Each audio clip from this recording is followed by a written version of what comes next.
Hello everyone, welcome to civil वाला daily current affairs. आज है 15 जून और शुरू करते हैं आज का डिस्कशन। सबसे पहले आज का कोट देख लेते हैं। आज का कोट विलियम जेम्स के द्वारा है। मनोविज्ञान का एक नियम है, अगर आप अपने दिमाग में उस बात की छवि बना लेते हैं जो आप बनना चाहते हैं और फिर उस छवि को काफ़ी देर तक वहाँ कायम रखते हैं तो आप जल्द ही वैसे बन जाएंगे जैसा आपने सोचा था। तो जैसे महात्मा बुद्ध भी कहते हैं, आपकी सोच का आपके माइंड पे बहुत असर होता है। आप जैसा सोचते हैं, अगर आप सोचेंगे कि आप नहीं कर पाओगे, ये नहीं कर सकते हो, एग्ज़ाम बहुत कठिन है, मुझसे तो होगा ही नहीं, तो डेफिनेटली भले ही आप में कितनी भी क्षमता हो, आप इंटेलिजेंट हो, आप नहीं कर पाओगे।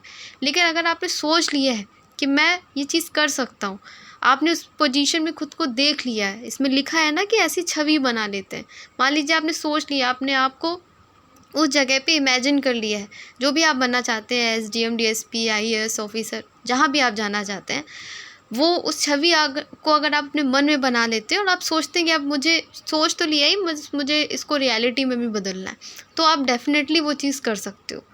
तो ये चीज़ हमेशा याद रखिएगा कि अपनी सोच को हमेशा पॉजिटिव रखिएगा। निगेटिव होने का कोई मतलब है नहीं, क्योंकि निगेटिव होना बहुत इजी भी है, पॉजिटिव खुद को रखना ये कठिन भी होता है और कठिन चीज़ ही करने का मज़ा भी है लाइफ में।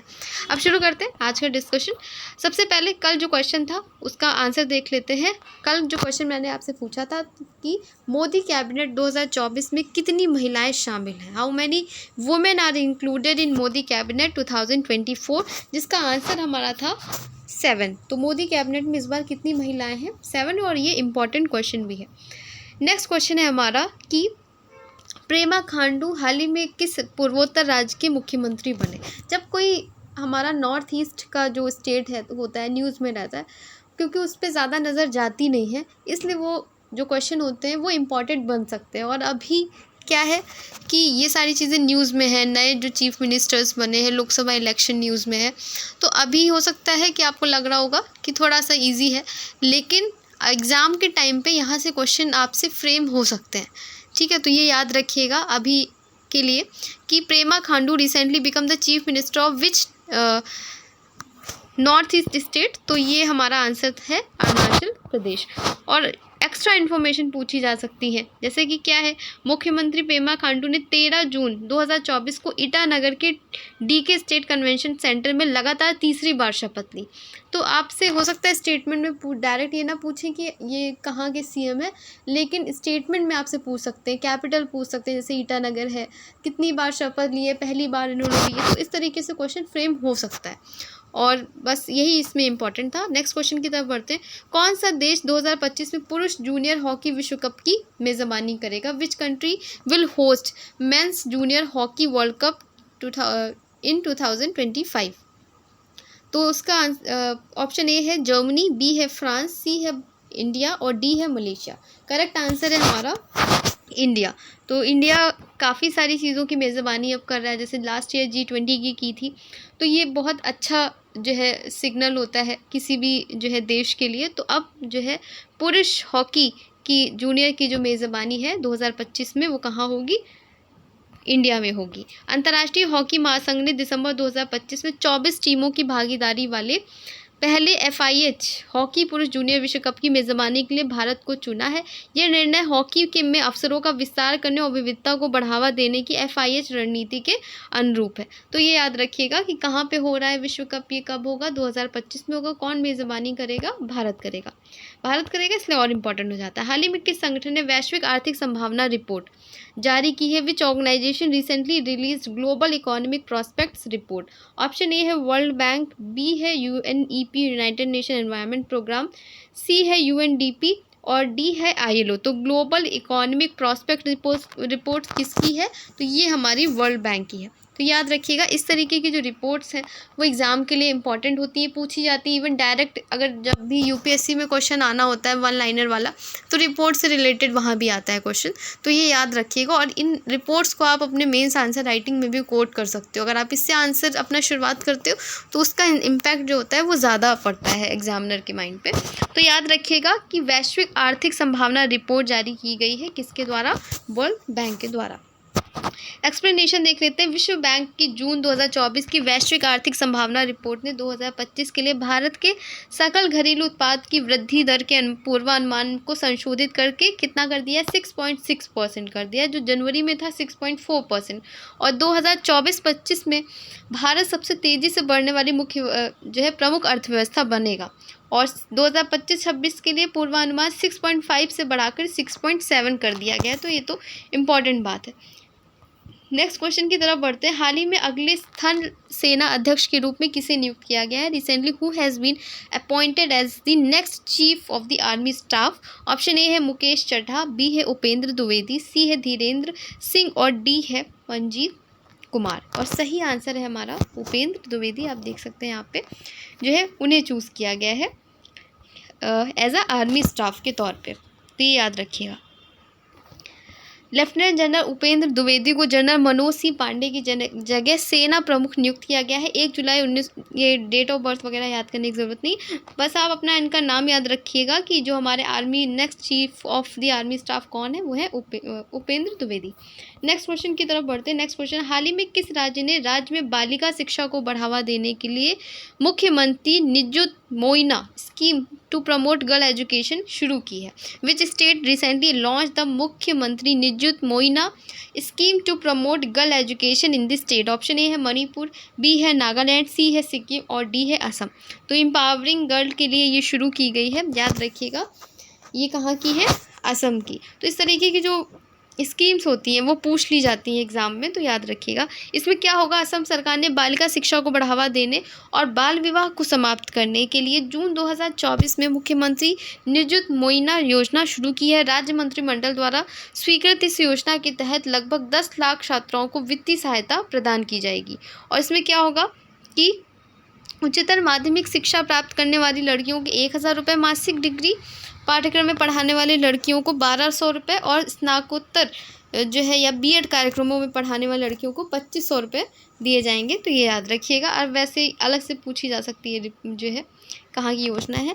नेक्स्ट क्वेश्चन की तरफ बढ़ते हैं। नेक्स्ट क्वेश्चन है, वैश्विक लिंग अंतर सूचकांक 2024 में भारत की रैंक क्या है? What is the India's rank in the global gender gap index 2024?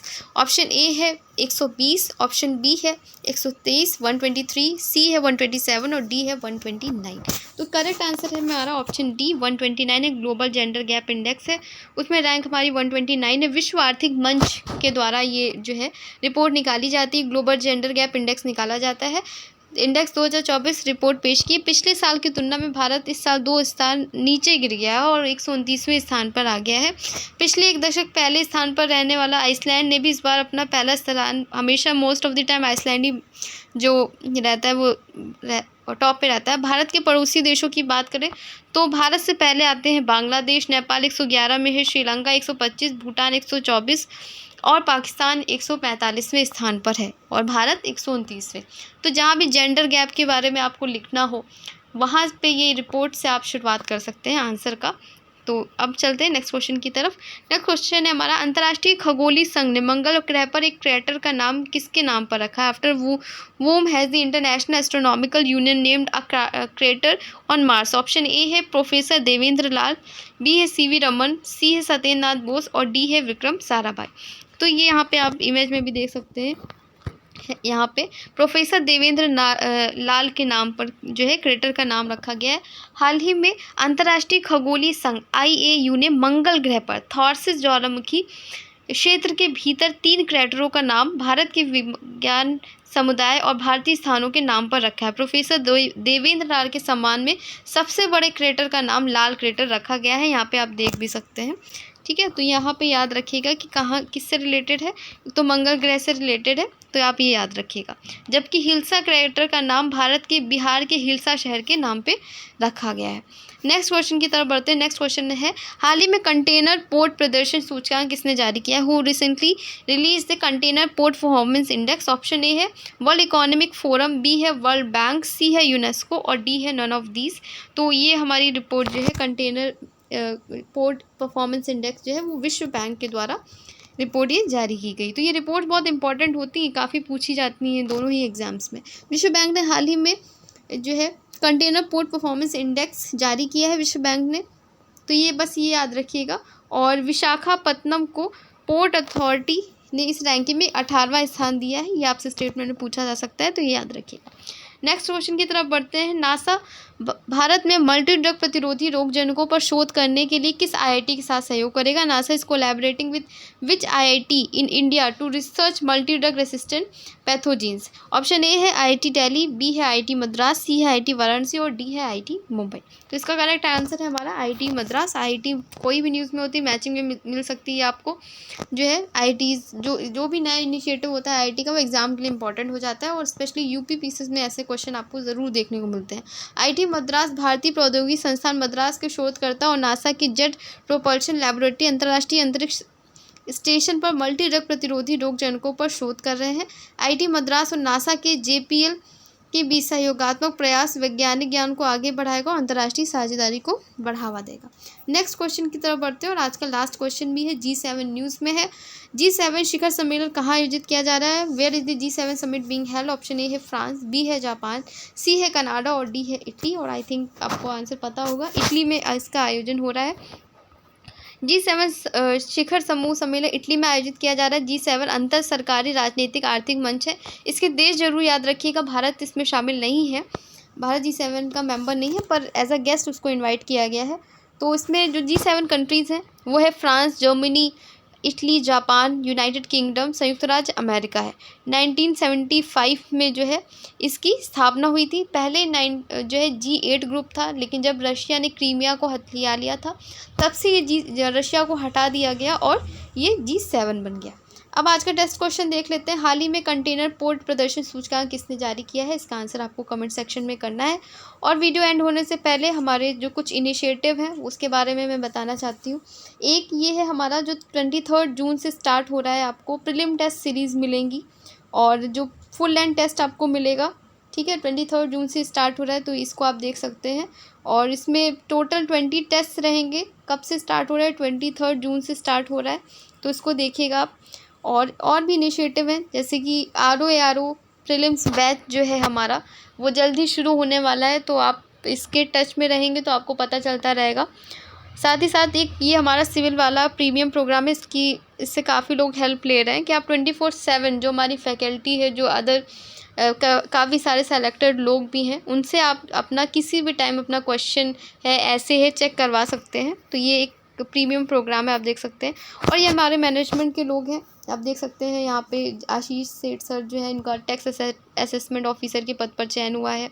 और गीता मैम है जो लेक्चरर हैं GIC में, और दीपक जैन सर हैं दिख रहे हैं, दिव्या मैम है। तो ये सभी सेलेक्टेड लोग हैं। और यहाँ पे आप देख सकते हैं जब हमारी टेस्ट सीरीज़ हुई थी तो काफ़ी सारे लोगों ने उसमें पार्ट लिया था।